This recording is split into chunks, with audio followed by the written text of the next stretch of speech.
राजा जाई बनाई हरवा बुझाई आखिर काहे जाई सुनी हाली नहीं आई हम तोहरी नियरवा हाली नहीं आई हम तोहरी नियरवा राजा जाई बनाई हरवा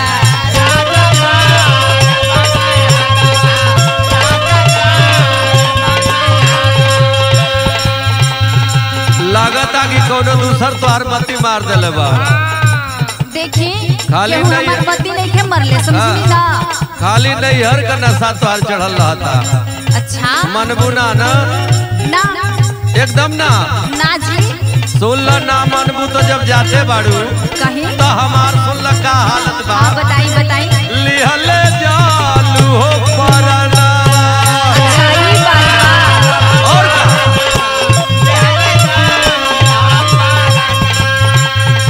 छोड़ के धलिया तू हमारो भवानवा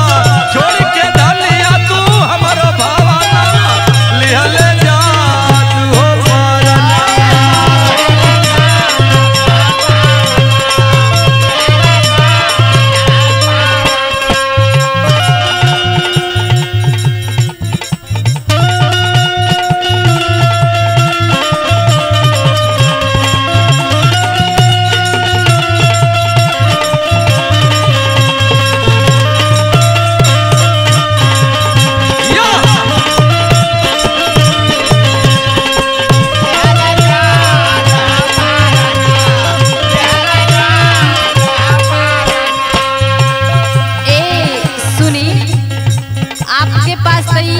तमीज की मेहरारू के गने राखल चला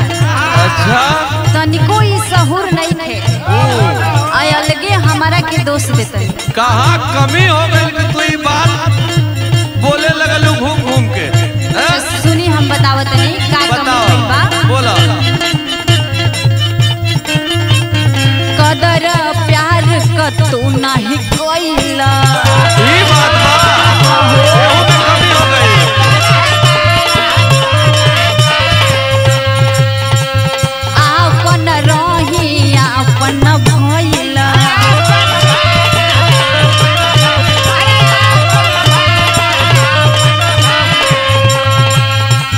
रोज रोज तरसेला हमारो सिंगारवा रोज रोज तरसेला हमारो सिंगारवा राजा जाई बनाई हरवा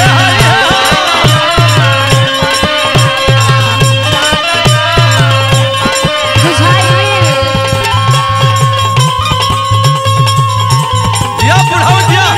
अरे जय हो हल्चल भैया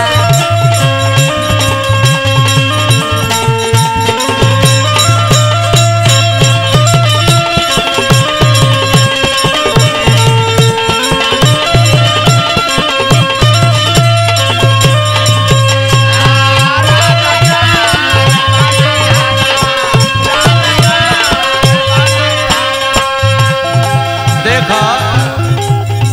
जब जेवन कहलू तेवन कैली अच्छा जहाँ कहलू वही गईलू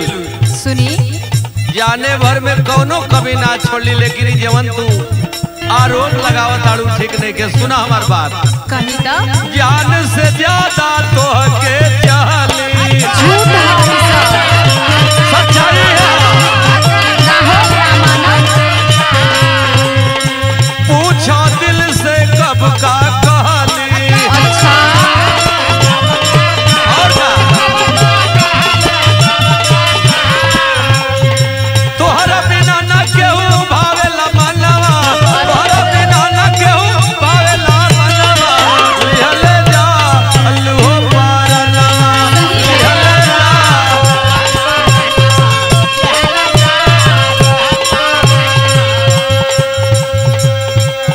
सुनी बोला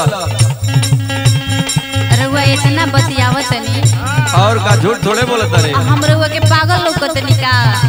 तोहरे सिवाय केहू के हम कबो जीवन में देखबे ना कैली अच्छा और का ई सही है हलचल भैया वो रोज रोज धके हमके बैठल थोड़े रहला हई नजर है केहू पे चल जाला अच्छा तो ई काहे कहत नहीं कि हम तोहरी सिवा केहू के केहू के चल जाई हमार ना जाई। अच्छा सुनी बोला। दिल से दिल झरना टूटल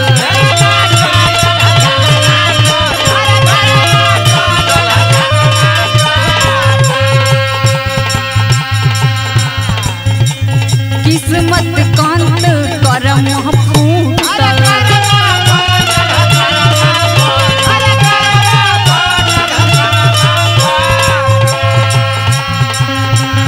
दिल से दिल झरना झूटल किस्मत कांत करम फूटल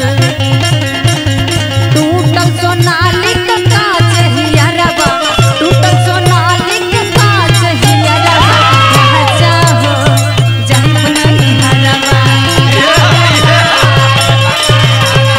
बुझली। देखा जान तो बटले बाड़ू हाँ लेकिन 2-3 गो जवन तू आरोप लगावत ताड़ू कैसा ना सही नहीं के जा ताड़ू चल जा हम समझाता है कि काहे जाते आड़ू। काहे ता सुन ला बताई तो धन दौलत